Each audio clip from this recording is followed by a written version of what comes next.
Yo, how's my sound? Can hear you great. Okay. All right. Awesome. I'm not home today, so I'm using my laptop. And no special tools, no lighting, no microphone, no headset.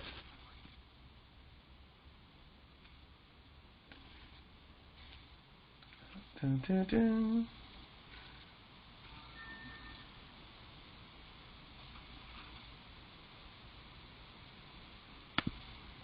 Grab my phone. I want to wait for other people to join.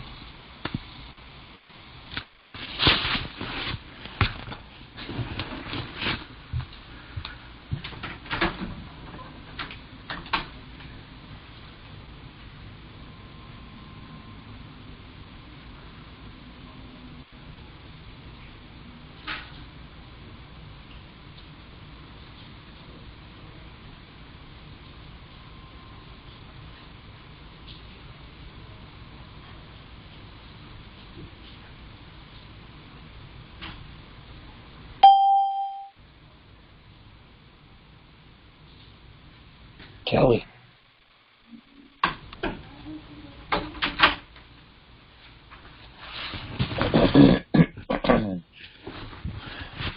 All right. So I'm ready and armed. Let me turn my back. Interesting.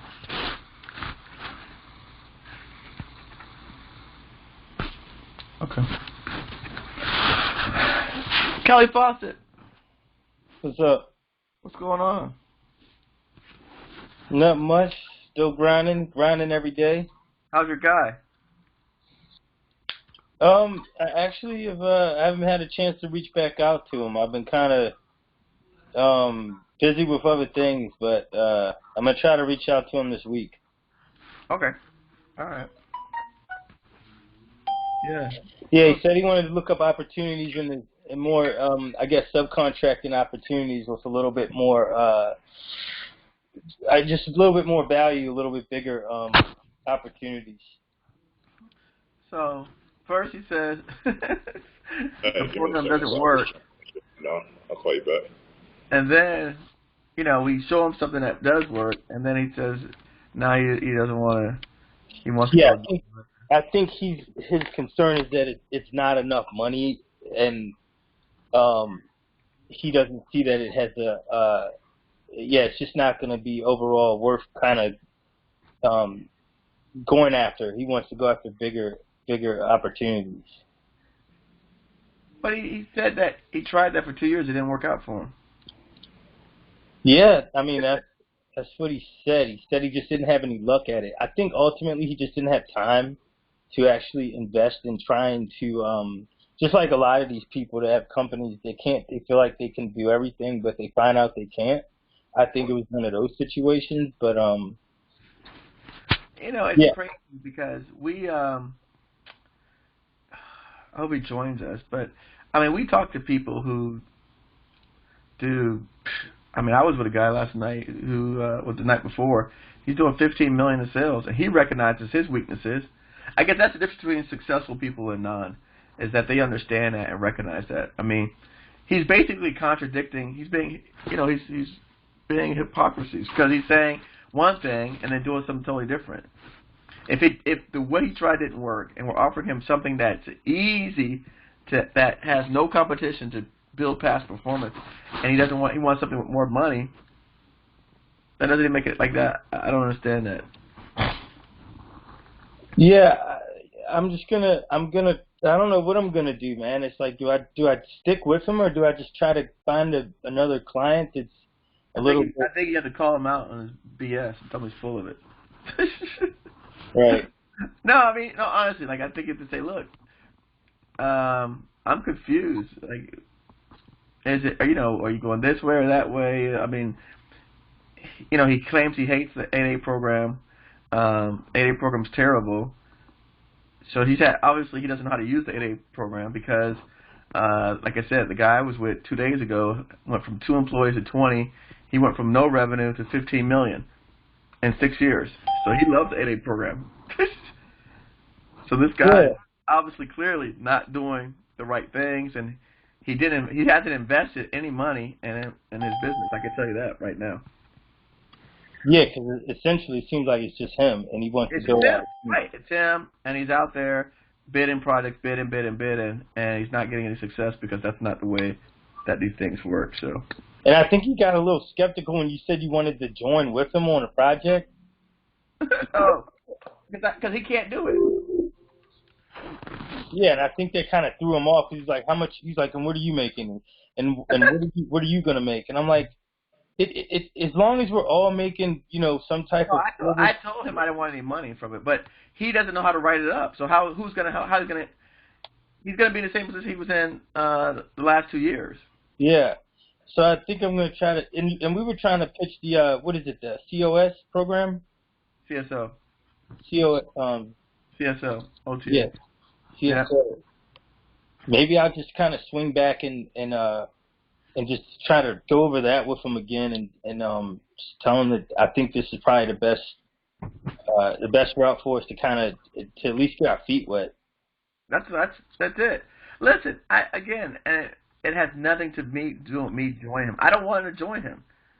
But if he doesn't know how to submit, how is he going to win? Like, do you know how to submit a CSO? I don't. And Does he know how to submit a CSO?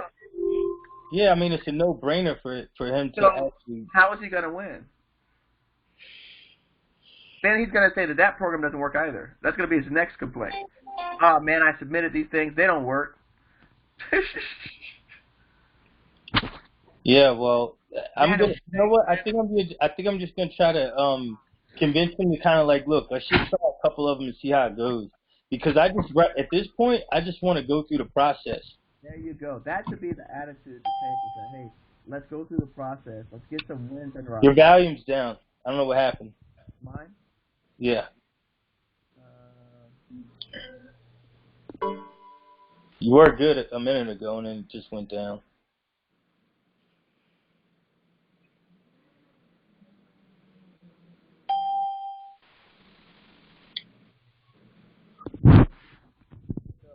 Yeah, no, actually, so Kelly, someone texted that it's the first time they've ever said, can you tell us? You down again. You real low. Okay, how about now? Now you're good. Okay. Can you tell us, for the people listening, what was your guy? What was his experience with the 8A? What was he talking about? Daniel says he's never heard somebody say that before. So basically, he has his 8A certification, and he's had it for a while, and he said that it hasn't done anything for him, and he pretty much got into the 8A with the understanding, or he thought that I guess his phone would be ringing off of the hook, and because that didn't happen, and he didn't exactly have the, I would say, experience or time to actually look into it himself. He just wasn't really. He didn't have a really good experience with the 8A certification or program. Right. So Daniel, what he actually said, Kelly said in a very nice political way. The guy didn't apply himself. Period. Daniel, he said, "I hate that damn program. All they do is sign people up." Yeah. He said like that. He goes, "I hate that damn program. All they do is sign people up, and they make us a number, and we got to spend our money to invest to get it, to invest to keep it, and no one gives us anything." So yes, Daniel, 100%. He has not applied himself, but guess what? That's a reflection of 60-70% of all 8As. They don't get contracts. Right. So part of what I tell people, Daniel, is like, and this has great context for everyone listening, is that again, it's a license to fish. It's a license to hunt. They don't tell you how to use it, where to use it, where to go, who to call, what to say, how to do it, none of this kind of stuff. They give you the license and say, okay, go for it. And so what most people come into the program believing is that people are going to call you because you have 8A and say, here's a contract because you got 8A. That don't happen. Mm-hmm. And so what happens, what I find, Daniel, the people that don't succeed, they're not even trying. And by my definition of trying, they may say, because he says that he spent hundreds of thousands of dollars in time trying to make it work. But I guarantee you, he never sought out a mentor who was successful in the program. Right. I guarantee he never engaged in a conversation with someone like myself who had experience. He was talking to PTACs, SBAs, government people. Yeah, they don't know anything. I mean, they know their job, but they know their job. I had a conference. So he's coming from that standpoint of, well, I went to the conferences, I talked to the SBA, I talked to the SBDC, I had my PTAC. That's what he thinks he's spent effort and time. But what about making an investment and working with someone who had the knowledge, who had the experience, who's done it before? I didn't hear anything. And listen, I wasn't in that meeting to try to tear the guy down because it was Kelly's client. I was more just listening. But again, you can learn a lot by listening to somebody and what they say. And I'm Absolutely. And if you got 2 years and you don't have one contract, you did something wrong.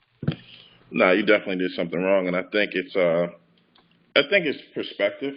I think it's 90 to 100% perspective, because it's like someone from me who's coming from just being an entrepreneur who's basically never had a job. Last time I had a job, I was like 22. Now I'm 39 years old. Right. So all I know is kind of getting it on my own and being creative and how to really put things together. So someone like me, I see that certification as a real license, and I look at the people who are successful at it, and I look at, okay, what are these people doing? And it makes me say, all right, it's out there. The opportunity's out there. Like, you have people out there who, would give their right arm to get in the program, and hey, this guy is not applying himself, saying, it's a waste. But I have a question also. What he said. He said those guys are really knowledgeable. Still, it's not obvious where the deals are and how to get them. The vehicle that they mentioned sounds interesting, but the deal sizes are going to be sub 50,000. Hardly worth the effort. I know they build larger deals. Maybe we can look at subcontracts instead. I think there's a website that lists subcontracts. Might be an easier path to six-figure deals. But this is okay. I'd never offer anybody $30,000 deals. If anybody spent any time listening to any of my content, I don't even advocate that. But when you have someone with such a negative mindset already, right? Why would I even take him to someone that would give him a six-figure deal? Mm-hmm. I think sometimes Dan, you feel me? Like, why would I take this guy to someone who could give him a six-figure deal with that type of attitude? Yeah. Here's what I think you should do. I think you should, how long you been working with this guy? I don't know, maybe like a month and some change, maybe 2 months. Okay, that's still kind of new, but I would give him 30 more days, and I would say, try to put myself in a position where he's truly going to allow you to leverage the 8A, because clearly he's not doing shit with it anyway. Right. So at that point, if you see that you're not getting anywhere, I would just cut bait, honestly, because you don't have time to spin your wheels on somebody who's so negative and just applying so much resistance to success. Right. Yeah, and I think that's why I kind of let him cool off for this week, and I've already kind of started moving on. I might have an opportunity with a food distribution company that does like $600 million. Kelly, listen, I would tell the guy, and again, I'm a firm believer being candid. So I'm like, look, tell this guy, respond to that email where he said about they seem nice and knowledgeable. Tell him, listen, bullshit. It ain't about nice and knowledgeable. He came off of that phone call with a fucking attitude.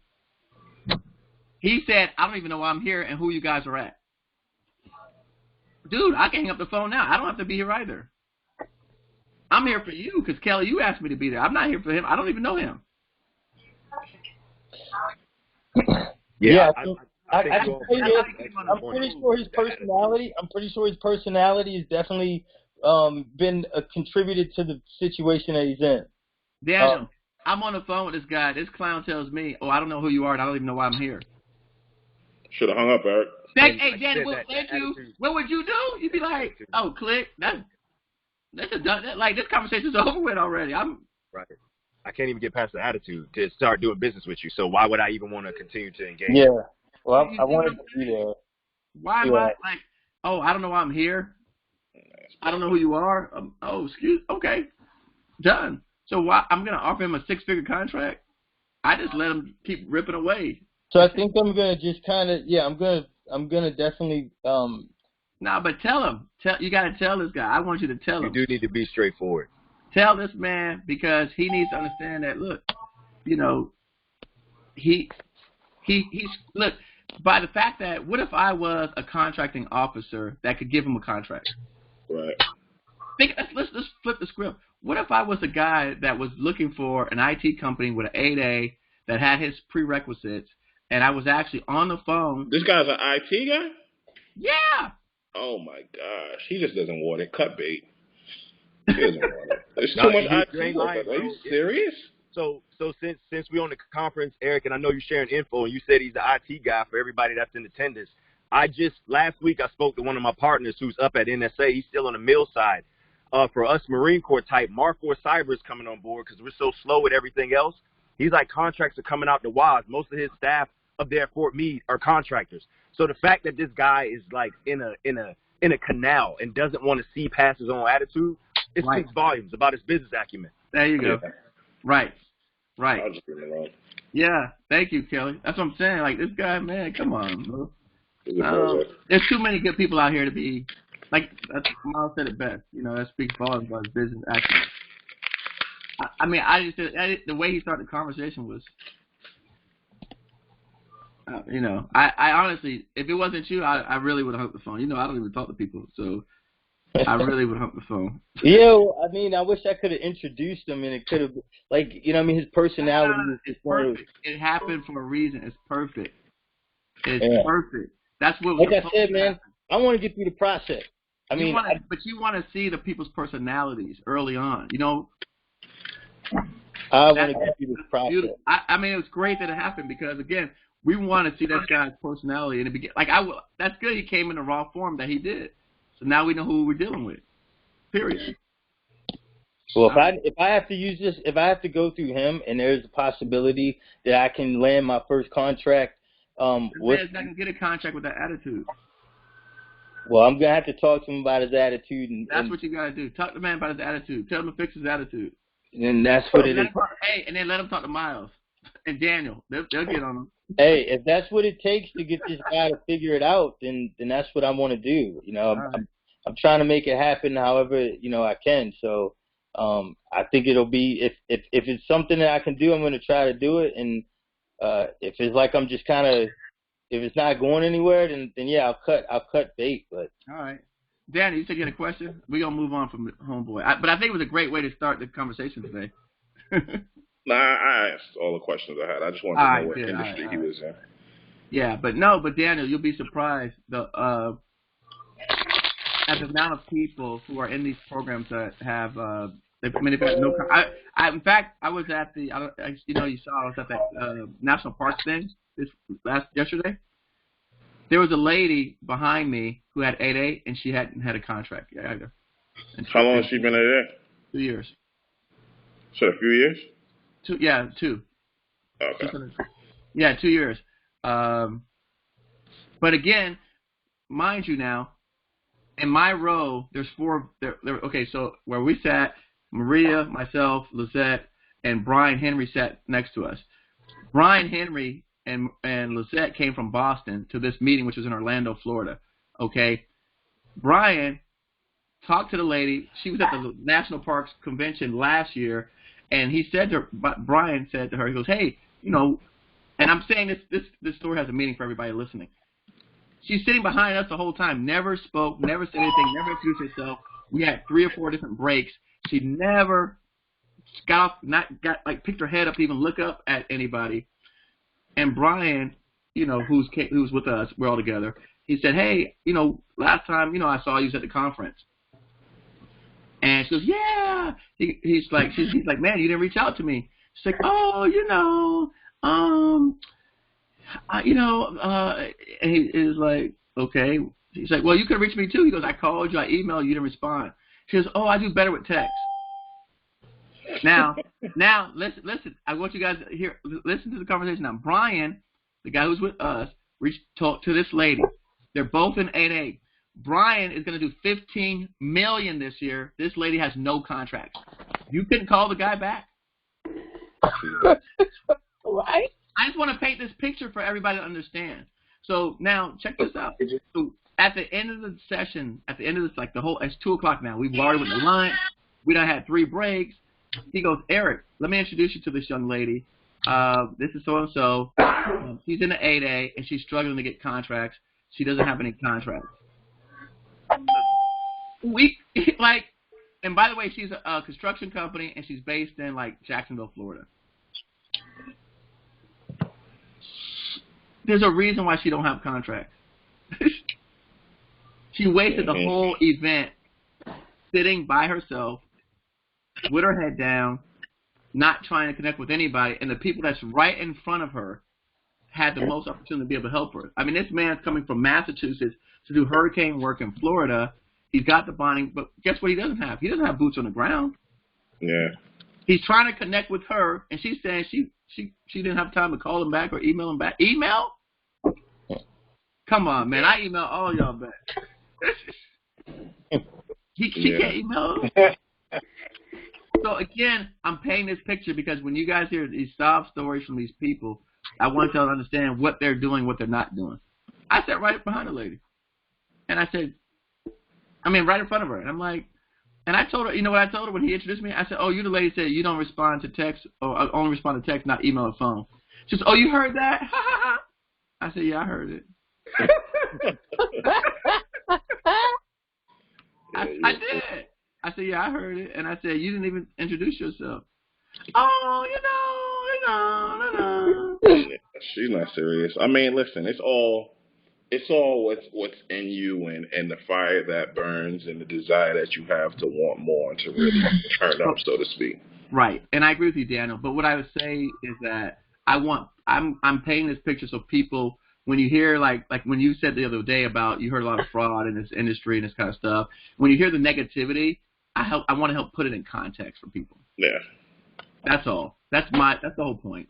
I just want to help put it in context because, again, I go in there and I experience these things and I look at these people and I'm like, dude, you're a clown. Yes. Speaking of the disaster relief thing that you said you had, I'm actually taking a course tomorrow at Georgia Tech that they're throwing. I guess the state or the federal government, I don't know. I guess they're paying Georgia Tech to do the dirty work of, all the classes they offer. We're on that from 9:30 to 12 tomorrow. Georgia Tech has really good classes. I will say that. Yeah, it's called Before the Storm, so it's basically just. They have good classes. I love Georgia Tech. Actually has really, really good classes. Yeah. So, really, I'm just going to show face and it's just part of the networking. No, that's perfect. The whole thing. That's perfect. Oye, déjame llamar para atrás. All right, then. All right. What you guys working on? Mike, turn that mic off, please. Outrageous. Somebody's like cooking in the background. All right. What you guys got? That's the juice from your Hello. Yeah, but I like Georgia Tech. Dan, that's good. Yeah, all of their classes are actually held there, and I think I wish it was a different person, but like I said before, the relationships. Right. So I'm just using it as a networking tool and just kind of casting my net to get as many fish as possible. No, there you go. And that's the same attitude I have. Hey. I'm sitting there not talking to you. Okay, hold on. I think I know who it is. Hold on.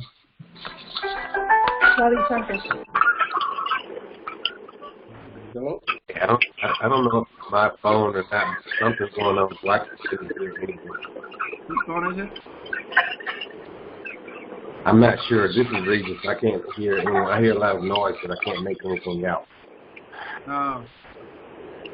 Yeah. Is anybody else having that problem? Yeah, I hear it. Someone's going on. I hear somebody's throwing something to me. All right, how's that? Better? Better. Yeah. Perfect. I exited that person. All right, done. Regis, what's up, man? Oh man, busy. Wow. Regis, listen, are you gonna come on Thursday, YouTube Live? Yeah, it's Thursday's the day. Yeah, whatever Right. you need, you know. All right, look.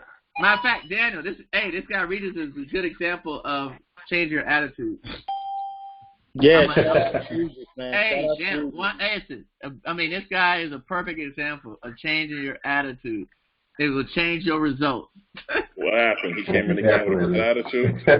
What? Regis came in with that BS. Hey, Regis. Yeah, it was bad, man. Hey, Daniel, Regis told me he came to my Miami event, right? He said that they don't want to give him no opportunity in Louisiana because he's black. I told Regis, I told him better get out here with that black stuff. I don't play that. I told him, hey, Dan, I don't even roll like that, baby. No. Yeah. Nah, Dan, we don't go for that kind of stuff. No. Nah, we ain't play no race car. Yeah, Not me. I've been black my whole life. Yeah, I had to come some things, you know, like you said, attitude, you know, the way you look at the situation. Yeah. I said, listen, all this, Louisiana's a whole state. Somebody got to like you. Somebody got to like you. And what happened? Hey, Regis, what happened when you then went back and changed your attitude? Oh man, it was like I had so many people responding, I had to like slow down and like go back and, you know, automate my system and readjust everything so I could keep up with it, you know. Thank you. Yeah. Daniel, he had a $1 billion company wanting to work with him. $1 billion company. Wow. Yeah. Hey, he talked to the president, the CEO, the vice president, they had a whole boardroom of people. Let's say right, they're still going through it, man. See? Oh, do you remember Kelly? Yeah, I'm here. Kelly Young? Yeah, I'm here, man. What's up? Oh, good. How's it going, man? Any more news? Yeah, I'm still waiting to hear back from the one potential big fish, man. So everything else is moving along. Okay, good, man. It seems like they have more pieces, you know, involved, more people involved, because like the one that I'm dealing with is, you know, they have meetings, and you know, I talked to their business development guy, and he has to go back and go over things with their accountant, and then they talk to their manager. You know, it's a slow process. Right. Listen, we got that right now. Literally, I don't know why Ray isn't on, but we signed a guy. We closed a guy the other day. Like I said, they do 150 million. Ray brought him to the table, and the guy was like, "Yo, I don't want to hear nothing else. Send me the contract. Let me know how much money y'all get, and we're gonna go from there." That man said, I don't want to hear it. He said, "Look, send me the contract. Let me know how y'all get paid. I'm gonna have a legal team review it, and then we're gonna take it from there." That was it. Yo, I like that. Like, hey, they do 150 million a year. That's the kind of conversations I want to have. I need that conversation. Yeah.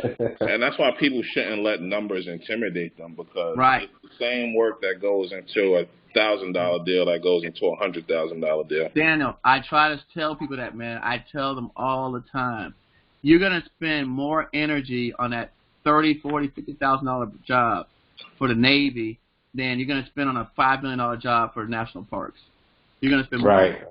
because they're gonna be on you. They're gonna be like you can't even afford to hire good people. You're gonna be dealing with Pookie and Ray right now. Like, look, you can't even get good quality people out there. If you get a $5 million job, you can go get General Dynamics, General Electric. You can get any big company to come out there and do the work for you because it's $5 million. They want it too. Yep. Right. And that's the thing that it's like I try to keep impressing upon people is that And then if they make a mistake, they have the financial wherewithal to accept responsibilities, to eat it, to take the loss, whether it be 50,000, 100,000, which to them is peanuts, because over brand scheme of things, you want to impress the client, impress the customer, and get more work. Right. Yeah. I'm telling you, I just been my experience. Yeah, I think it's like it's almost easier working with the larger companies on. They understand more. They don't have that. Like even with this guy we were talking about with Kelly's guy, he's a clown. Like, I mean, the other guy from the $150 million company didn't know me either, but he didn't get on the phone saying that. He didn't be like, "Oh, I don't know who you. I don't know why we're on the phone." Come on. Right. You called into a conference line. Right. Right. So no one, like, it's not like we called you. So you called into a pre-scheduled conference. Yeah, you should have an open mind. But I think that's the one thing I took away from it, and Reed just also kind of was telling me is to kind of vet your potential clients a little bit better to make sure it's going to be worth your time. And because like you said, you put just as much time and effort into, a potential bigger client. You might as well go for those instead of, dealing with kind of low budget opportunities. So what will happen is, Kelly, is that... Hey, guys. Hey, sorry to jump in late. This is Josh Brooklyn from D.C. I just jumped in on the call, so... All right. But continue. I apologize for jumping in again. Yeah, so, what happens is, like, for example, what we talked about, they don't even have someone on their staff, administrative staff, that can help you put together the paperwork. Right. And so, like, for me, I see something I like, I send it to the girl at the office, and I say, write it up. She sends it back to me. She says, "Is this the way you want it? Look?" I say, "Fix this." She fixes it. Yeah. What are you sending when you mean the proposal part? So anything that I like, anything that I so they have assigned a person to work with me. Right. I have a 20-hour per week person. Okay. And who is this with, Eric? I'm sorry, I missed it, man. I was transitioning from the car to the house. No, I was telling these guys about working with clients. So I have a client. Got you. Who pays me to do the consultant work. But what I always tell people is make sure they have an administrative staff to do the paperwork stuff. So they right. Girl, just to work with me on whatever I need. Understood. Okay, I'm tracking. Thank you. What happens is when for example, we have a source of SOT that came out. I pull down a source of SOT. I send it to her, and I say, put it together. I've already shown her the format. She's got all my blueprints and stuff. So she puts it together. And she says, goes, "Eric, is this the way you wanted it?" I tell her what to fix. She fixes it, and then she submits it. Right. I don't have to touch anything. Okay. Awesome.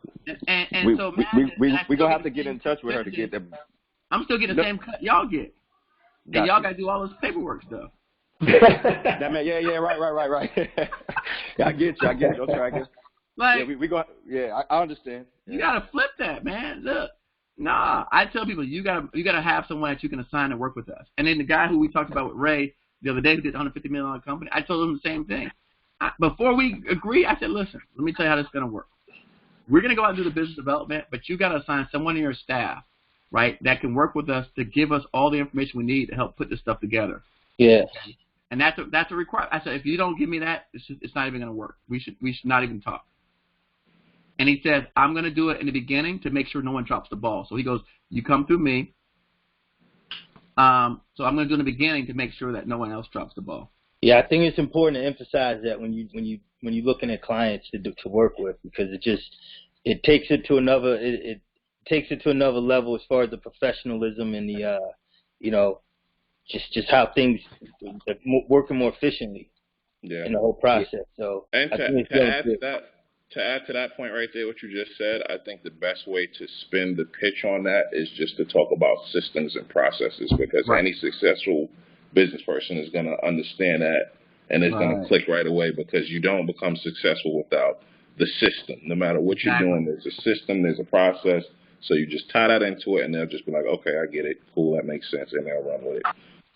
But Dan, I think what to add to that point, what you said is any successful business person. So if you're not dealing with successful people, they're not going to understand the systems and processes. They're not going to understand the investment. And so what's going to happen is you're going to find yourself trying to explain that to them and teach them that. Yeah. And that's not your job. That's why. No, that's why you vet the level of client that you're working with. Like at this point, obviously you're more seasoned than all of us. You're the Yoda of this whole thing. So you wouldn't even, as soon as someone tells you a certain thing, you're just gonna be like, I'm good. This is not the level of client that I'm trying to deal with. This is, you see the headache a gazillion miles. Hey, we learning, we picking it up quick. I tell you that. That's why we're sharing. That's why we're talking. That's why we having these conversations, because that's why I want Regis to tell his story, because it makes a difference. You know, when Critty, I showed you the interview with Critty, who picked up a guy who only wants to do $50 million contracts. Sweet. Yeah. Beautiful. But I had said, look, Critty, you also have to set the expectation. So the company that we dealt with, they said the same thing. Their sweet spot was 20 to 50 million. And we said, look, that's great, but there's just not a lot of that that's coming around as often. So maybe let's do 5 to 25 million, because that is like regular activity happening, right? Week in, week out, we can find those. But if we only limit ourselves to, 10 to 50 million, there's far few in between. And so we set. So are they trying to be a prime or a sub on these? No, they want to be prime. Gotcha. But again, Dan, it doesn't matter, because there's just not a lot. There's not $50 million contracts coming out every day, in one particular field, unless it was like missiles or tanks. Yeah, of course, yeah. Yeah, but like in logistics or construction, you're not getting $50 million contracts dropping every day. It's not happening. It doesn't happen. So we had to set the expectations, because we had already done some preliminary research. We said, all right, look, if we stay between 10 and 25 million, then we'll have some activity that we can work on week in and week out. What industry are they in? Construction. Okay. But they build hotels and luxury condos. They build Four Seasons. They built all the Hampton Inns here in Miami. They build. They're building we've got a luxury community out here and they're building all the new luxury condos that go for like $1 million, started $1 million up. They're building out some resorts down in the Keys. So they do big projects. They do $80 million type facilities. But again, what they're wanting to do now is start a federal contracting division. And so what they would like to do, what he said ideally, is get up to about $60 million a year in federal contracts. But so I got a question. What percentage? How do I want to pose this? Do you think it's possible to have your business model be 100% based off of government contracts? Do you think that's possible, or do you think it is?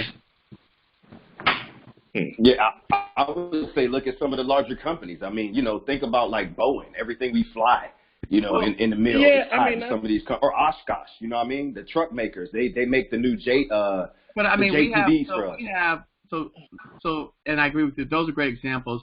Those are niche markets, though, I think. But niche markets. I agree with you. So Daniel, we have a guy here that's in a group that his brother owns a manufacturing company, and they manufacture components. They manufacture. There's a component of the bomb, like the outer assembly, that they manufacture. There's only 2 people that make it in the country.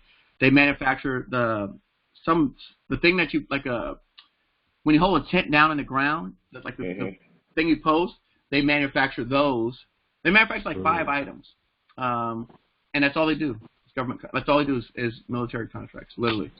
So I got a question. Because, go ahead, because I was going to ask something as a follow-up. Go ahead. But what I would say is sometimes people will say, when they say government, sometimes they don't only do Department of Defense work, I should say. So some people do other types of federal government work. For example, the guy who I recently interviewed for my podcast, they're a software company, but he says that they are a software company that makes good software, so software that helps people. So for example, his software, he has like a what do you call it? Like a what do you call those companies where you do good with your work? He doesn't make bad software. So his software helped, for example, when they were trying to do like the immigration visas, processing them, he built software to make that process faster, to process the applications faster. He made software to improve the hub zone maps. So the new hub zone maps, he made that software to make the new hub zone maps more efficient. So that's the kind of things that he does. He doesn't want to work on like weapons or bad stuff. He doesn't want to work on bombs and killing people or software to hack or infiltrate systems. But I mean, this guy's got 100 employees and keep building, and it's all federal work, 100% federal. So because the reason why I asked that is because obviously I'm in logistics, but I'm keeping a close, sharp eye on warehousing as well. I have go ahead, bro. I have a meeting coming up, and we're going to look at a couple of warehouse spaces as well because the industries are like hand to glove; they go hand in hand. I mean, right. If it's coming out of a warehouse. Plus, I was doing some reading, and warehousing seems to be growing. It's supposed to be like a 21% uptick in the industry. So I'm just trying to get ahead of the curve. But that's really the reason I asked that. I just want to know if it's sustainable because I like the contract aspect of things. I think what happens though is like anything else, right? Naturally, you'll see other opportunities, right? And you'll want to go out and reach out into other markets. But I know people that's all they do. Yeah. I mean, I just gave you a couple of examples right there of people that I know. Like I just want to. Now, I will say this. So the same. Let's go back to the same guy I had dinner with 2 nights ago. Because he's 8A and he's now in his 6th year, he's in a transition phase. So he has to start doing 35% non-federal work. So now with the 8A, once you get to the transition period, you have to start increasing your percentage of non-federal contracts. I mean, but that's easy at that point because you develop your system, you develop this track record. It's just a matter of adjusting your mindset. Because that's debatable. He built his whole business off of 8A. Yeah. Wow. He had no contracts, no nothing before he started. And what does he do again? What's the industry? He's a constructionist well. Some people but he's got a guy like you, so you can hold his hand and Nah, he don't have me. I don't work with him. I just know him. I mean, what I'm trying to do with him is he needs you. What we're doing is what we're trying to do, and the same thing I tell you guys. I told the girl who's his mentee is one of the students. She might be on here. I don't see her number. She might be on here. But what I suggested was for her to go find an 8A. And then what we're going to do is I have an 8A up there. She has a big 8A that has $10 million in bonding. Now we're going to go after projects that are just small business set aside and try to convert them to 8A. So we're going to try to get more 8A set asides only back on the books in that region by using the rules too. So now we got 2 capable and qualified firms that can submit a bid. They have to set aside that project. Got it. So that's the strategy that we're using, and that's the same strategy that any of you guys can use in logistics or any other industry, for that matter. You just made a video about that with someone. Did I? I talked about it several times. You talked about the strategy of 2 companies going after, and then it becomes a set aside or something. Right. But I had a question about if you're going after clients that are 8A certified, if you see that they've actually bid on a couple contracts. Let's say they've done maybe 5 in the year 2019. Do you still think it's valuable to go after those clients to still try to get those as a client, or do you think that to move on to someone that has done no contracts? No. I mean, somebody who did 1 or 2 contracts, they're not successful. Okay. No, I can't. Not to me. Yeah. I mean, anybody can do 1 or 2 contracts by accident. Well, they did 5 last year. I mean, they've done a couple. I just was wondering if it's still worth it to approach them and reach out to try to pitch. Sure. You know why? Because they probably, the kind of person I like? I like the kind of person who's tried and failed. Because they understand how hard this is, and they will value what you do. That's true. True. I like that. All right. Yeah, I know one of the companies I worked with, they were 8A, and they actually had maybe 3 or 4 contracts, but those contracts were basically given to them. The rep just basically reached out and said, hey, we have this opportunity, you're AA, and it kind of worked out that way. They didn't go through the process of finding it or, anything like that. It was just kind of handed to them. And, that's when you see those companies, I think that maybe they'll have 2 or 3 contracts, but they're kind of spaced out. It's inconsistent, But yeah, they were definitely open to it. They were like, oh yeah, we definitely need someone in that space, even though they had, 3 or 4 contracts already. Yeah, the companies that I've been looking at that are doing at least, a couple million, they've already done a few contracts, so they've gotten their feet wet, but it still seems like they could use some, help. They need help. Okay, cool. All right, W. Gibson, hold on. This lady has emailed me on all my things. W. Gibson, speak up for your friend.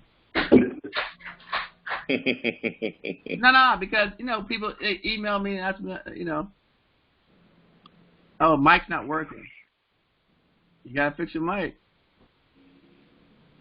How are we going to have a conversation? Because she emailed me, I know, because she messaged me.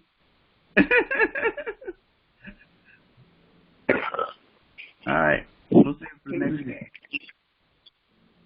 Listen, why don't you call in through the phone? You don't have to use your mic. I mean, you can call in through the phone. You don't have to be on a computer. Call in. So we can talk about your friend who's went from logistics to freight or landscaper or something like that. All right. Simone, you have something that you're working on. Send it to me. Yeah. You got to send it to me in advance. How do I send it to you? I don't have. Email it to me. You said what? Email it to me.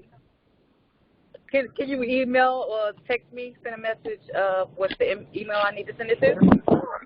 So, by the way, guys, Simone was at that event. She's quiet. She's just listening. She ain't say nothing. I like to listen. I'm an observer. Oh, yeah. Oh, I sent you guys that's the wrong email. Don't use that one. That's my Evankoff email. Here. Simone was at the event. Matter of fact, Simone met that lady. I met a lot of people. I was trying to work it. Well, but again, see, you're here. You're on the call, right? You're doing the stuff. I have to. Nobody else is gonna do it. Right. Yeah. So yeah, Simone was at the event that we were at on Friday. I mean Friday. I said Monday. Was it the last lady that I met? Yeah, it was the last lady. Oh, okay. She sat behind me the whole time, didn't say a word. Yes, she was by herself. I met her because my guy introduced me to her at the end of the meeting. Oh, wow. So you came up and spoke. The other guy came up and spoke. She sat literally, she could have touched me. She could have kicked me if she wanted to, without even moving her seat. You never know what opportunity you have if you don't talk. Huh? I say you don't know what opportunity you might get if you don't speak up. Right, exactly. She had no idea who she was sitting behind. She did. Closed mouth don't get fed. Right? She didn't. So, and then worst of all, the guy who called her, she didn't even respond to him either. Wow. So you got 2 people in here that know this marketplace, been doing a marketplace, have been successful in it, and you didn't even speak to neither one of them. So, all right, what else? Gibson, I hope you're going to call back in. Teddy, what's up, brother?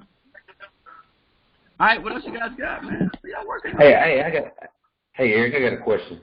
Yeah, what's up, brother? You mentioned on that 8A program, the company was in year 6 and they had to transition or shift their workload to 35%. Yeah, there's a chart. Let me see if I can find it real quick for you. I have it. Okay. So I'll send it to you. Okay. But basically, as you start getting more and more program, you have to start increasing your percentage of non-federal work. And progressively it goes up with each year. So what is that kind of transitioning you to to kind of leave when you're heading out to? Well, the 8A is called a business development program. Right. Hey, Eric, Mr. Gibson, I'm checking in. So, what's up? So the idea of the business development program is that here, I just sent you guys a link so you can see it. It goes 15, 25, 35, 45, 55. So, but yeah, so it's a business development program meant it's supposed to be designed to help you build your business up and then gradually start to, like you now, it's like, okay, we got you. Pass the baton. Yeah, pass the baton. Like, we got you in business. We've built your sales and your revenues up. Now you should be able to go out there and compete. Right. That's the whole point. Nah, it makes sense. Shocked, Eric, at the amount of people who actually start from like ground zero, get in 8A right away, and literally build businesses. I was shocked because their motto is take you from good to great. So I didn't know it was even possible to do that like that. You didn't know it's possible to do what? I just didn't know people would like from day one, like, okay, I'm just starting my company. Let me. Yeah, can you imagine that? That's what people do. So people like Daniel. So for example, like people like you and I had business before this, right? They're taking people with no business and basically like this guy, the first guy Maria helped, the second guy. This guy does like $50,000 a year. I'm like, dude, that ain't a business. That's a hustle, a hobby. That's not a business.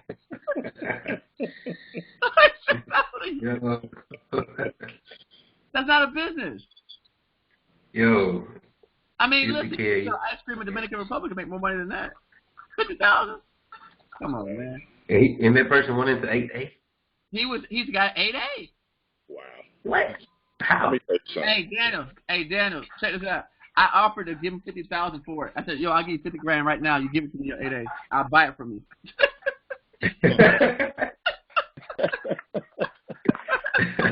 I'll give you the same 50 G's. You let me tell me your 8A. Just sign off. Man, just cold on everything that I need you to sign off for. Nah, you can actually buy it, if you qualify. So I told him. Oh, here, this is actually a better illustration of it. And he, he turned me down. I said, all right, well, you don't want to have no contracts. It don't make me no difference. Could have worked a deal on that. Hey, let me get a piece of everything that you do. Yeah. Eric, Mr. Gibson. I didn't What's want up, to cut you guys Gibson? off. Oh, Gibson, what's up? What's happening? What's happening? Hey, listen. Tell me about this girl. Who's this person? She done email me, text me, message me. Hey, man. Hey. She's dedicated, man. Okay. Dedicated, my behind. She's not that dedicated. She ain't spend no money. She's dedicated, man. She's dedicated. Listen. She's a disabled vet, and how she can get started, man? You know what I'm saying? Because she was in freight broker, and then because I have my own landscape company, but she pivoted into landscaping. You know what I'm saying? She did some work under me on some other contracts. So how she can pivot going through you guys? Oh, no, not you guys, but you know what I'm saying? I mean, listen. Go ahead. First of all, they got landscaping stuff come up all the time. In fact, they got a woman-owned small business landscaping contract set aside coming up right here in Florida at Patrick Air Force Base. What I would do if I was her was I would get with someone who has a landscaping company already who's successful, and I would leverage them. I got my first landscaping contract from a guy when they changed the requirements from small business set aside to hub zone. We were hub zone. We hired the same guy who cut the grass the whole time and let him do the work. They loved to see that he was part of our team, and they gave us a contract. I got you. Okay. That's what I would do. Okay. I appreciate that, man. Okay. That's what I would do. Done. Hey, that's fine. Yeah. Have you known of anybody to be, I guess, in the government space that sells CBD products as a service? I've never heard of CBD products yet. CBD is that's negative. I would think it would be kind of taboo because it's not federal. Well, CBD is, but I was just wondering if I don't know if you had heard of anybody being successful, kind of. Yeah, I doubt that, man. Yeah, that's like marijuana derivative. CBD is brand new. Like That's like asking me if someone did Bitcoin in the government. All right, I pulled up on the screen. Can you guys see my screen? Yeah. Yeah, I can see it. We can see it now. All right, you see that? The development stage is year 1 through 4, and then transitional stage is year 5 through 9. Okay. Okay, so that's where you have to, in the transitional stage, you have to start doing that percentage of non-federal work. 15, 25, 35, so there you go. And so what happens is, if you can't meet that requirement, so like right now, they're doing, every 8A in America is doing their annual recertification for the 8A. So they have to put in there the amount of contracts they have and how, what it was. So if you can't meet those requirements, they'll suspend you for a year. If you can't meet those. If you're suspended for that year, does the clock still go, or does it? Oh yeah. Are you sitting in there? Okay, so it's still. I got you. That stuff. Oh, see, yeah, like you said, then to me, like if you're not ready to make that leap to actually fully utilize 8A, don't do it. I tell people that, but they're so, I don't know. It's so many other people. A lot of misinformation. It is a lot of misinformation. That's the issue. It is a lot of misinformation. I will give you that. That's the issue. So I mean, think about it. You're fighting all of this misinformation, and again, and Daniel knows. Daniel's probably the best researcher on here for people out here doing this stuff. Like, it's just you don't know what to believe. I don't want to be the best for that. I want to be the best for that. I want to be the best GovCon student. Don't deny that talent, because you know what? There may be a need for that in the federal government. All right, fake news is going around. There may be that. It's all research. It's all research. It is. Do your own research, just like anything else. But again, I mean, someone asked on the Facebook group you guys saw about USFCR recently. Someone just asked that question like last week. Oh, Daniel, share your experience. Okay, so I had a conversation with USFCR this week. So I already have a website, and I already know that the website needs to be tweaked just to be a little government friendly, especially being that I'm going for all of these certifications. So it's nothing that I didn't know. So long story short, the guy told me pretty much I needed to build a whole new website so they could basically optimize it, but almost like on a different type of internet where the government, internet that the government is on. Something I never even heard of before. Just another type of internet where the government is on and they're looking for contractors. Basically they want to market it that way. And pretty much he tried to charge me $5,000 or $4,500, something like that, just for pretty much nonsense. It wasn't like I said, I was like, could I tweak the site? And he was like, no, the site's good, but you need a whole new site. But I was just listening to him because little does he know, I have one of my business partner owns a SEO marketing company. Ooh. So I'm already up on that. Yeah. Yeah. So it's like, it's not, the marketing is never the problem. It's just about obviously changing it and, getting the keywords out there to really popularize it. And it was just a joke, though. I mean, he had a hell of a pitch, though. I'll tell you that much. If I wasn't in sales and I didn't know, he would have sold me. I could see how they're getting the money from people. Right. But he had a hell of a pitch. Yeah. Did he ever give you an example of one of the ones they built looks like? I didn't follow up with him about that. I did not follow up. But I can show you some. Yeah, I would like to see. You know why? Let me tell you how easy it is. All the websites they build, they put a USFCR stamp on the website. Yeah, he said that.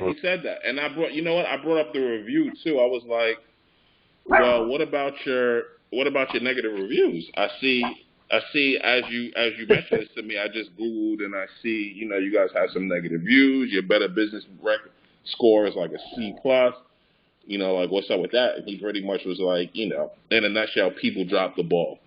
Like, they're telling them to do certain things and they're not doing what they're supposed to be doing, yada, yada, yada, yada. Okay. So, quick question. You said they mentioned the government they were using a different type of internet? Yeah. I mean, it didn't make sense to me. Like the best analogy I could give you is think of the dark web. I've never been on there, but think of that and conceptually how that is. It's kind of like he made it sound like he was gonna build out a whole new website, and then they were gonna optimize it for like the government website, web browser, whatever the hell the government uses. And I was just like, all right. Did he say anything my about man like was a trying nipper? to build a VPN. Yeah, like a nipper or a sipper or the ISAP net, man. It's Something VPN. like that. Something like that. Yeah, because I'm thinking like the government, they only use two, the NipperNet, which is unclassified, and the SipperNet, which is classified internet. And through the NipperNet, they do, well, it's basically like a gateway that they get out to the actual, internet. But I was wondering, like, was it something he was saying that was leading to the fact that they would be using something on the NipperNet to find opportunities? There's information. You can call. Yeah. Oh, no. Nah, man. It's garbage. Whatever you're selling. I'm more concerned about the internet thing. Don't be. Just to jump in on you guys, just out of curiosity, what was ultimately, did you get the work done? Did you get the site done? Absolutely not. The site is already up. The site just needs to be retweaked. No way in hell I'm paying him $5,000 to just do a site for me. Like, I wish I could pull it up on my computer to show you guys. But at the end of the day, he can't get onto the freaking government internet. No. Right. And I never heard that. I've been in contracting since forever. I've never heard of that before, which is nuanced to me. But for who did your current site right now? Who's what? Who did your current site, your website? Who did my website? I don't know. I forgot who did it, but I mean the web browser. It's like GoDaddy. GoDaddy is the web browser. But here's the thing, and I'm a very rational, logical person, so it just has to make logical sense to me. Okay, we all know on this conversation, 23% of contracts have to go to small businesses. Why would they want the sites to be on an encrypted, dark internet basis that nobody knows about? That doesn't make any logical sense. It does, man, because the CIA and FBI and whatever other garbage he tried to say. Bottom line, he can't get access to. He doesn't have access to that site, to that internet. Right. I was in Intel for like 8 years. Funny? What's funny? If you pay attention to a lot of small business federal contractor websites, their websites aren't even secure. They themselves. So and they're still getting major contracts. So correct. Why would this need to be on an encrypted or whatever? That's what Daniel's saying. Like, you know what I said to him, Eric? I said, listen, I said, it's funny you mentioned this because I was on a consulting call the other day and I saw a website from somebody who has a $5 million contract. Exactly. The website. I said, the website, not for nothing, it was overlapping, and I think I seen some misspelling, so I don't know what you're talking about. I'm surprised that a lot of them look like crap. This could be BS, but I heard up until 10 years ago, you could get contracts without even having a website. Daniel, that ain't BS. You could get them 2 days. You could get them now. 2 days, right. Thank you, Eric. 2 days. Hey, go look up Maria's website. What is it? It ain't no website. It's www.blank.com, blank.com. It's the truth. There is an agency out of Atlanta that does an advertising. Now, you would think they would have a website, an advertising contract for Air Force Reserve, like Air National Guard. Their website is like a blank sheet. It just has a number and an email on there. And they got a $165 million contract. No. They're not, nobody's looking. Listen, I'm going to tell you why this doesn't make any sense. The government can't give you a contract unless you're registered. So it don't make a difference what your website looks like. If you're not registered, they can't give you the contract anyways. So what difference does it make about your website? I feel like from a consultant standpoint, it can, help to have a website because people ask you like, hey, do you have a website? Do you have a card? But as far as doing contracts, maybe you can shut that down with I disagree on that. I don't think it comes from anybody's standpoint because none of my none of the people that I know that have big clients have websites. Nobody. Regis, do you have a web? Oh, Regis may have one because he's a techie guy. Brady doesn't have a website. Yeah. Justin Adams doesn't have a website. I don't have a website. Maria doesn't have a website. I can go on and on. And no, like I don't know anybody that actually has a website. Maybe except Regis. And you remember when I had started my website? That was before I even found out about consulting. You know. And by the way, the website did not help Regis. Regis attitude was what was hurting him. His website didn't nobody. That attitude as Kelly's client.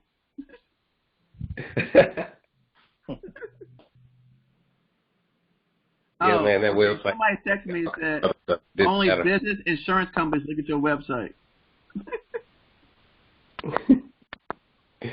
Yeah, I had like IT, all kind of crap on the website. So it didn't help you, is what you said. Yeah, no. Okay, thank you. All right, yeah, you guys, that's all garbage. All right, what else? Demetrius should meet with Johnson Howard, discuss CMC requirements next week. Wow, I'm so cool. Yeah, look, Demetrius, don't spend any money on that. I'm not telling anyone to go invest in MMC at this point. And I'll tell you why. And the only reason I even made a video about it was because it's been so long that I think finally they're going to make it mandatory. But people have been telling me this for 3 years. So even when I came into the space, you're like, oh man, you gotta get. Look, until they start telling you they're gonna cut off the contracts, I'm not gonna start telling people to go out and spend money on CMC. My belief and my hope is that, because I was actually listening to a podcast today where a company out of Brazil is doing a cybersecurity for the Army. And so what I believe will happen, and now we do got some smart people on here. I heard Colin's voice. I heard Josh. I know Regis. So you guys can chime in. But what I believe is going to happen is that there's going to be some sort of off-the-shelf solution that is developed between now and when it is implemented. That's what I believe. Now, because again, someone made a really good point, which is, even if they do make us all get these requirements, it's no different than if you got any other software. Hackers are still hacking, and you have to be adaptable. So they're going to like whatever they make now. A year from now, it's not going to be good enough, and then whenever they make a year from now, a year from there, it's not going to be good enough, or even 3 months later. Make sense? So to me, what I believe will happen ultimately is that they're going to have to get some sort of off-the-shelf, like a Norton antivirus, not Norton, but just as an analogy, something like it that's developed that will protect, contractors. That's what I see will happen, because it's not practical to cut everybody off. It's not. Yeah. And then if you actually work for the government, which I know some people on the call work for the government, everyone that I know works for the government, their systems are hacked all the time. So how can they impose stricter requirements on us than they have on themselves? Just again. Hey, Rick. Go ahead. It's Sancy, and I'm sorry, I came in kind of late on the conversation, but the restrictions really isn't on your website, it's on your email account, where you have to make sure those encryptions are there. Okay. However, you can write in your contract that you're requiring to use their equipment. Like my most recent award was awarded based on the fact that I already have a government smart card and equipment that I use. But if you don't have it, you can write it in the contract, or you can state that your email system is encrypted to their security level. So it's not the website, it's the email and the communication that you'll have. And a go-around with that is also to have encrypted access to their SharePoint with this documents that they'll be sharing that require that level of security. So you don't need to spend a lot of money for that? No, just your email. Okay. High-level encryptions for your email. There you go. Do you have something that you recommend to do high-level encryption for your email? I have someone I can refer you to. I didn't need that because I already have access to their machinery. Okay. All right. So I think again, I would. It's not something that So she said there's high encryption to your email. We know we were all talking about websites, but we know it wasn't a website because your website you don't send any information across it. So, but I hope that makes sense to everybody. Again, I still believe there's going to be some sort of off-the-shelf solution at some point where this will be resolved. But again, in the event that you're in that situation, send us an email and we can get that information. Matter of fact, send it to me so I can provide to anyone that asks. Thank you both. Okay, and that way, because someone may be in that situation sooner than the next person. Because again, we're all in different industries, so your industry might require it sooner because you're building something that's requires top clearance or facilities clearance. So good to have. Thanks, Demetrius. Quick question. Would Google encryption option that they have, would that qualify for that? I'm sorry, I cannot answer any of those questions because I absolutely do not know. I just know for a fact that it's the email, not the website. And you have the option to write that in your contract if you need to access their information or whatever information that will be transmitted online. You can also ask for their access to their intranet, not internet, but intranet, which is their internal government site that houses their different divisions, teams, and chairs. If you have to have access to their information, that's another option. You can request their intranet, which will require you going into their ITSO department with your laptop, and they will give you an external drive that you connect. The one that I'm familiar with is called Citrix, and through Citrix, it connects you. It looks really analog, but you can go bypass the internet, get into their intranet, and then you have access to their system that way. Gotcha, thanks. Kind of like a VPN. Go ahead. Oh, that's all. Okay. No, I know I've had to, when I've had to send files now to the Navy, they've sent me some sort of, like they said, they sent me some sort of encrypted thing that I had to go in and put it into, log in and upload it to their sort of system, and then that system would then send the attachment to them however it did it. So that's what we... Yes, AmberDeck. Is that what it is? It used to be AmberDeck. AmberDeck went offline because, like you said, it got hacked. But if you go to AmberDeck's website, it will redirect you to the one where you can send files across from an unencrypted email. So they sent it to me, and let me see what it's called. Let me see the one they sent me. Yeah, it should have been AmberDeck because when I was on my reserve unit, to answer the previous person's question, you can send correspondence via Gmail. I did that when I was in between active and reserve for MIC, the installation command on the small procurement contract, but it just can't be like pertinent information like the who, what, where, when, why, times type stuff. Everything else we sent through AmberDeck. And so they would send me a file, and it gave you like this ridiculous password you had to enter, and then you put it in there, and you could upload stuff. So, it doesn't have a name of the system. Mine is called DoD Safe Service. The one they sent me. It's called DoD. Yeah, I think it is DoD Safe now. I think DoD Safe is the new AmberDeck. So I use what's called DoD Safe. I'll show you guys on the screen.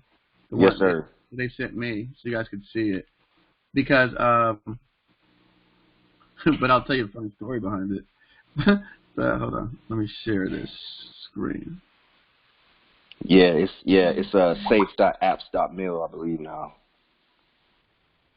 All right, can you guys see my screen? You're up. All right, so yeah, it's safe.apps.mil, and it's called DoD Safe. Yes, sir. Yeah, they changed it. If you look up the old. And then when sir. I use that, and then when they send this, I have to click the link, and then I put the correspondence in there and send it back, and then it goes to them. So. Yep.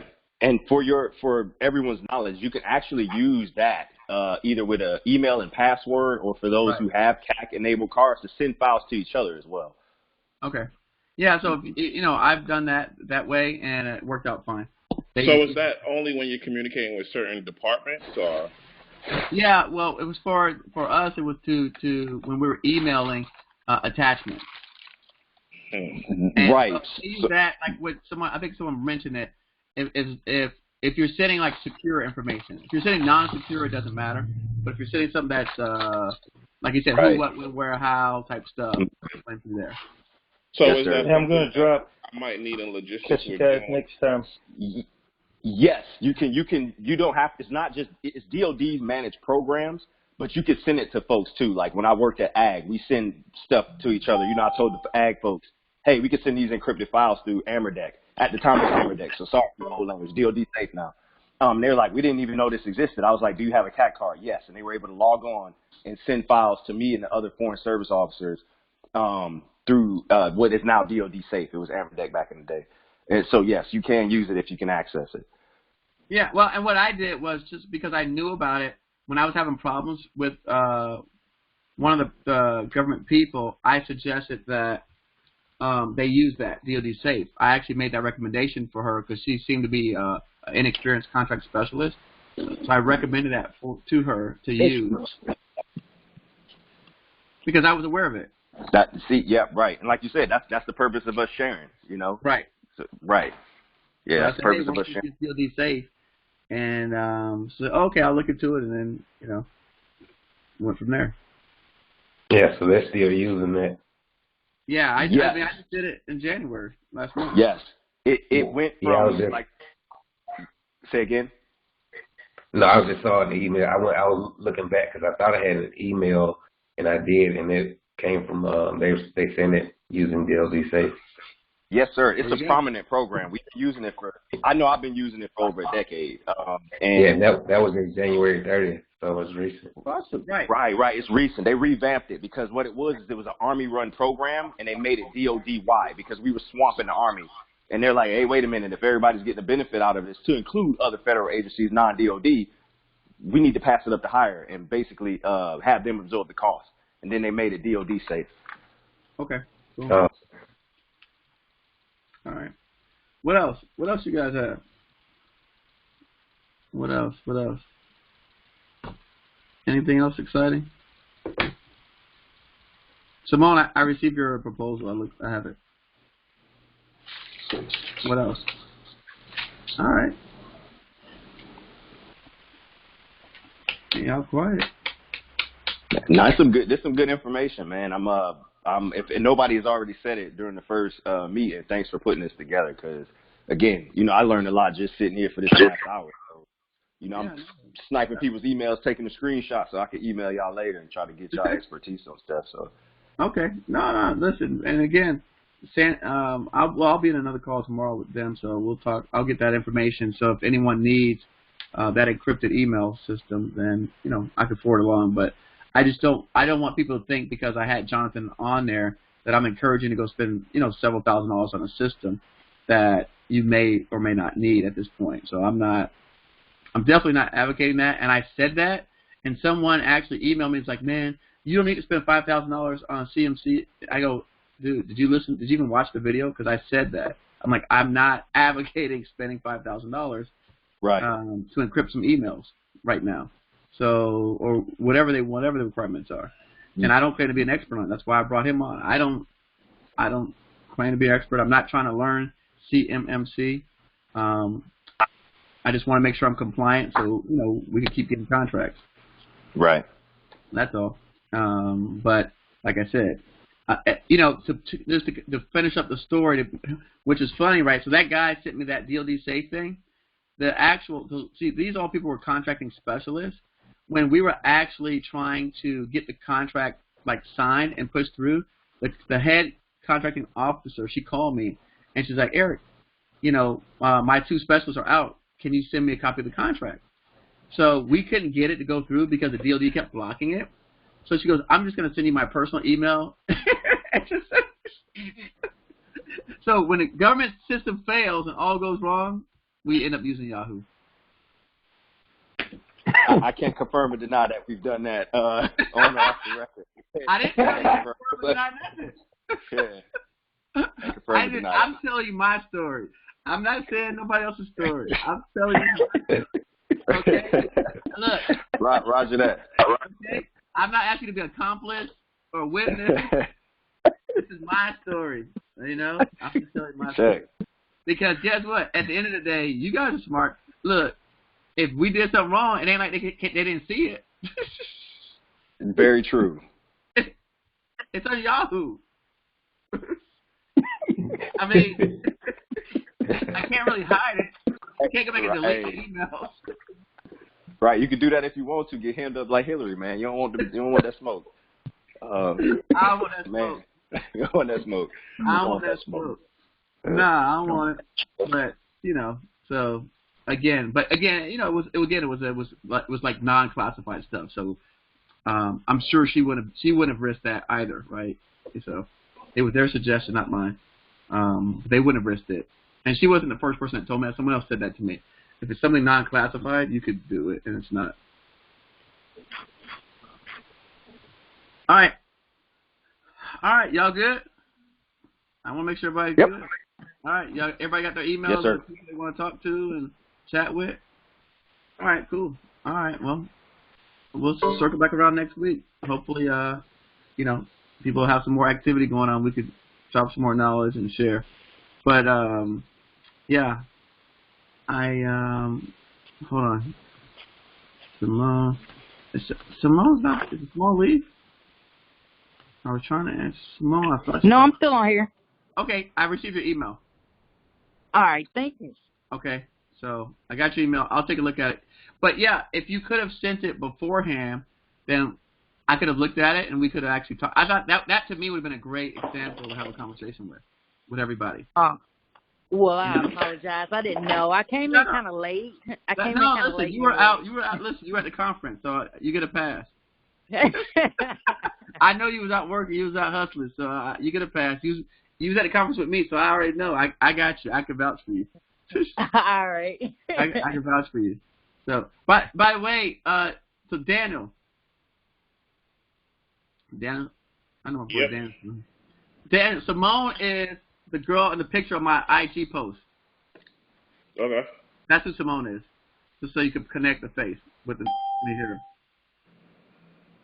That's who Simone. Let me go to your profile. Go look at the one that we posted yesterday at the conference. She is. Hold on. She's the first picture. The first picture at the SBDC conference. That's Simone. And this is on your Instagram. I don't see it. Yes, really. No, I don't see it. I see you with that Sorry Dolphins T-shirt on. That's the picture. No, oh, you're on my personal Instagram. You gotta go to my GovCon Instagram. Go to GovCon. Go to GovCon. Go to GovCon. I see Nichelle. Okay, you gotta go a couple more back. Okay. That's Simone. I'm wearing a blue sweater. Got you. There you go. Hey, Simone. All right. Hey, nice to meet you. Hey, Eric. Yeah. What's I see up, the conference circle throwing up those diamonds too, though. Hey, conference circle. Hey, she be on it. Going on? Listen, she be on it, man. What's up, Teddy? When is your dates for Atlanta? Not yet. I don't know. Atlanta is going to be probably the week of the GSA meeting, which is like April 14th, 15th. So I'm thinking like the 15th, 16th, one of those 2 days. 15, 16. Hold on. I'll look at a calendar right now. I have a question for you guys since everybody's on the line.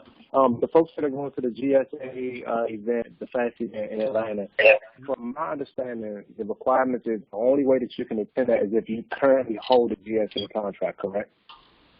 I don't know. Well, the GSA thing, I saw that if you're not a GSA contract holder, I think the registration for me is ridiculous. It's $750. Yikes. Yeah, I saw that price. A lot of people would be up there, so I'm thinking either the 16th or 17th for Atlanta of April. And then next month is going to be LA, and that one's going to be March 15th. I would not pay $700 to go to GSA conference.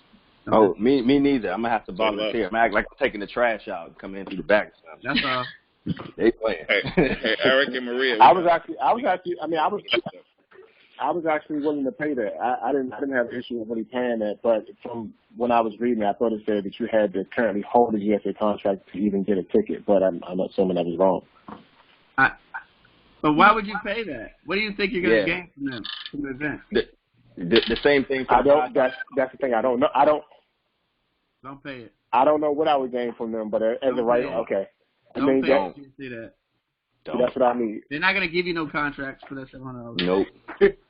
Nope. I'm saying what are you on the GSA schedule? Right. They're going to tell you. That's what they think about. What they're going to tell you. Are you on the GSA schedule? No. Well, all of the people here that give out contracts are people that give out contracts to GSA schedule holders. Right. I just gave you $700. I can't get it. Exactly. Hey, Ted, you know how that goes. They paid $100 for that webinar. Oh no, I didn't spend that kind of money. But hey, you got that $100 webinar. Huh? That $100 webinar from my man Walter. Good. It was $69.95. Oh, you got It's numbers right. Hey, Danny, you had a question for Maria and I. You said. No, I said I'm going to get with you guys and we're going to coordinate the meetup for Atlanta. Perfect. That'd be awesome. That'd be great.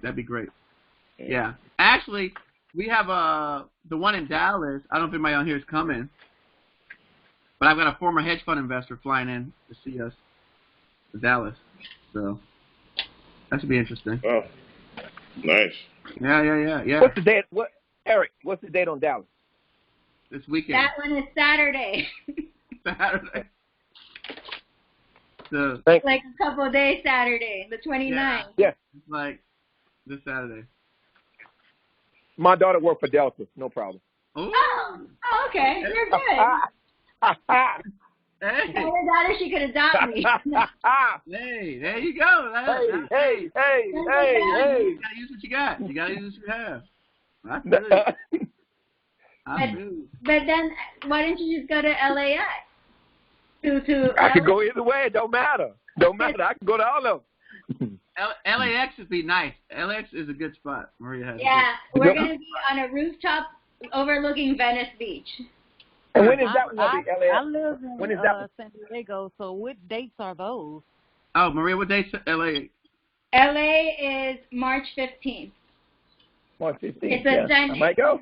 But I'm hoping to work in a Friday to do something in like training, like a one-day training or one day with Eric coffee or something. Yeah, because the people said Saturday in LA the traffic is terrible to try to do. Yes, it is. It's horrible. So they said they recommend us we do it Sunday. So we're thinking like just after brunch, because they said you can't get around LA on Saturday. Do you have a location? Because you gotta kind of pre-plan this. Thank you. I'm the same way. It's gonna be the rooftop lounge. It's called High Rooftop Lounge, and it's at Hotel Irwin, right on Venice Beach. Okay. All right. Thank you. Daniel, you coming to see me in LA, Daniel? What'd you say? You coming to see me in LA? When are you going? March 15th. I'm just saying. Don't worry about it. Maria, why you don't want people to come? I love LA. I'm overdoing LA too. And he goes, when? Yeah. I mean, who doesn't like LA? Yeah, I'm overdoing LA. I don't like LA, but I'm close. So. I've never been to LA. Oh. I went for a minute. I drove from San Francisco all the way up there, but I got back in the car when I got to Hollywood. I'm sure you did. Yeah, Hollywood. Don't let the movies fool you. Exactly. Yeah, trust me, I know. The homeless is crazy out there. That's the problem. Miss Leah, I feel like I was